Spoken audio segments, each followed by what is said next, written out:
Original 10 Amendments, the Bill of Rights. Passed by Congress September 25, 1789. Ratified December 15, 1791. Amendment I. Freedoms, petitions, assembly.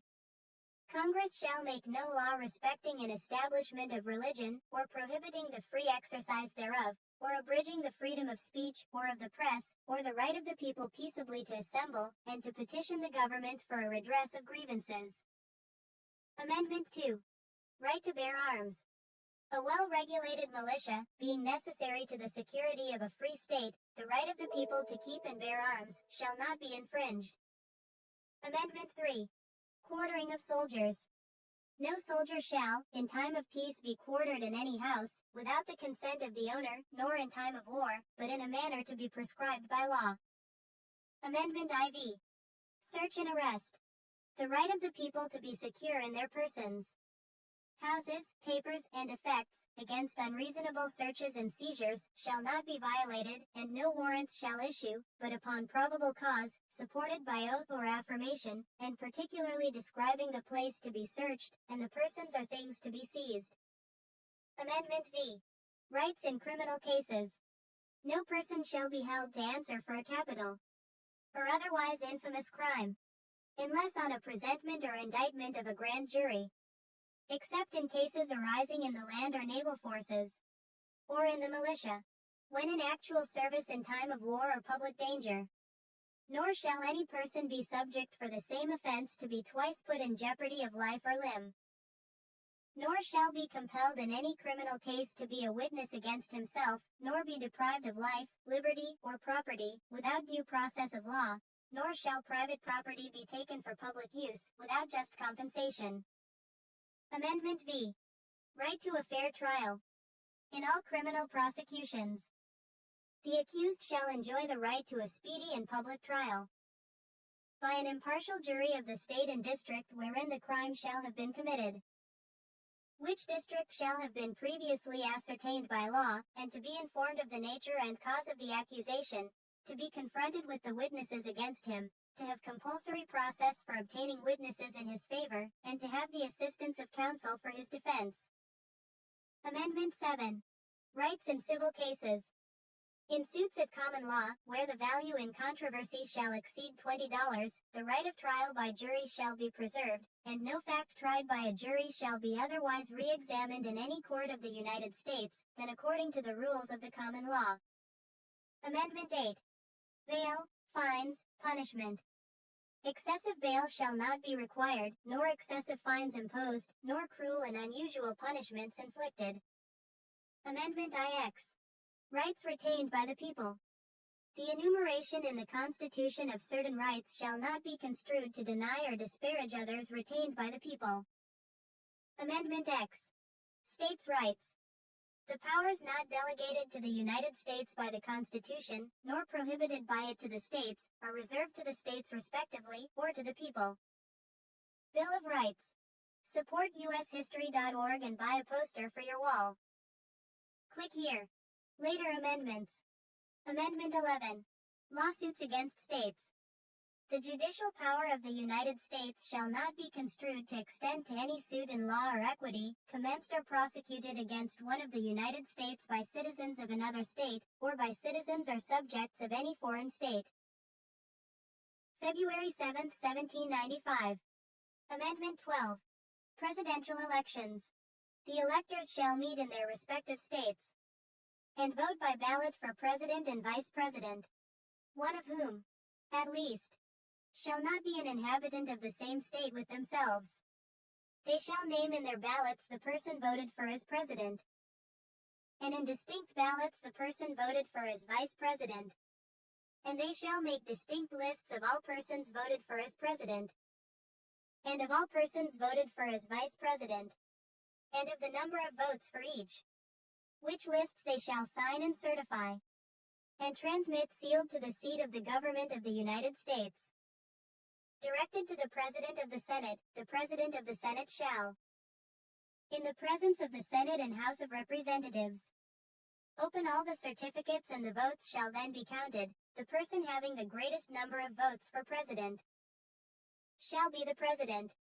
if such number be a majority of the whole number of electors appointed. And if no person have such majority, then from the persons having the highest numbers not exceeding 3 on the list of those voted for as president, the House of Representatives shall choose immediately, by ballot, the president. But in choosing the president, the votes shall be taken by states, the representation from each state having 1 vote. A quorum for this purpose shall consist of a member or members from 2/3 of the states, and a majority of all the states shall be necessary to a choice.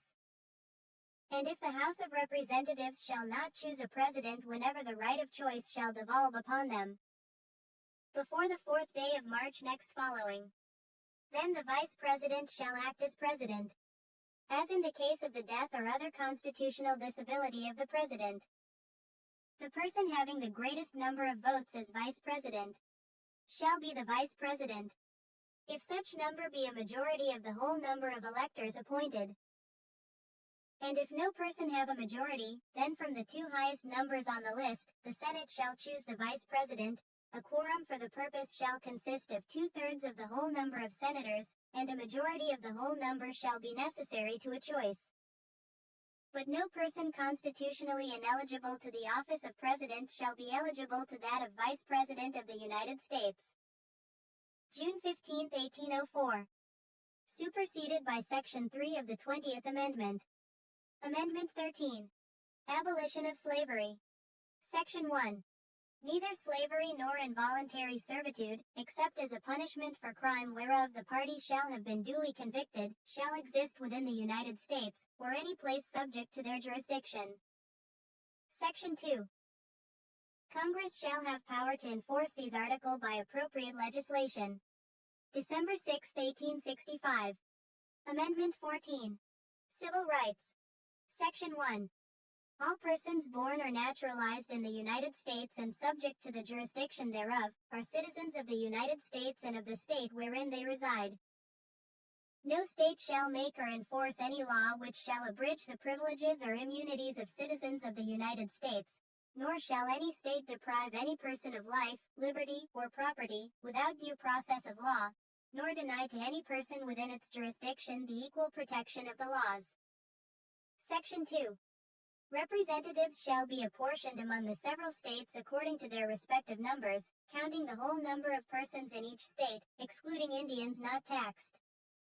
But when the right to vote at any election for the choice of electors for President and Vice President of the United States, representatives in Congress, the executive and judicial officers of a state, or the members of the legislature thereof, is denied to any of the male inhabitants of such state, being 21 years of age, and citizens of the United States, or in any way abridged, except for participation in rebellion, or other crime, the basis of representation therein shall be reduced in the proportion which the number of such male citizens shall bear to the whole number of male citizens 21 years of age in such state. Section 3. No person shall be a senator or representative in Congress, or elector of president and vice president, or hold any office, civil or military, under the United States, or under any state, who, having previously taken an oath, as a member of Congress, or as an officer of the United States, or as a member of any state legislature, or as an executive or judicial officer of any state, to support the Constitution of the United States, shall have engaged in insurrection or rebellion against the same, or given aid or comfort to the enemies thereof. But Congress may by a vote of 2/3 of each house, remove such disability. Section 4. The validity of the public debt of the United States, authorized by law, including debts incurred for payment of pensions and bounties for services in suppressing insurrection or rebellion, shall not be questioned. But neither the United States nor any state shall assume or pay any debt or obligation incurred in aid of insurrection or rebellion against the United States, or any claim for the loss or emancipation of any slave, but all such debts, obligations and claims shall be held illegal and void. Section 5. The Congress shall have power to enforce, by appropriate legislation, the provisions of this article. July 9, 1868. Amendment 15. Black suffrage. Section 1. The right of citizens of the United States to vote shall not be denied or abridged by the United States or by any state on account of race, color, or previous condition of servitude. Section 2. The Congress shall have power to enforce this article by appropriate legislation. February 3, 1870. Amendment 16. Income taxes. The Congress shall have power to lay and collect taxes on incomes, from whatever source derived, without apportionment among the several states, and without regard to any census or enumeration. February 3, 1913. Amendment 17. Senatorial elections. The Senate of the United States shall be composed of 2 senators from each state, elected by the people thereof, for 6 years, and each senator shall have 1 vote. The electors in each state shall have the qualifications requisite for election.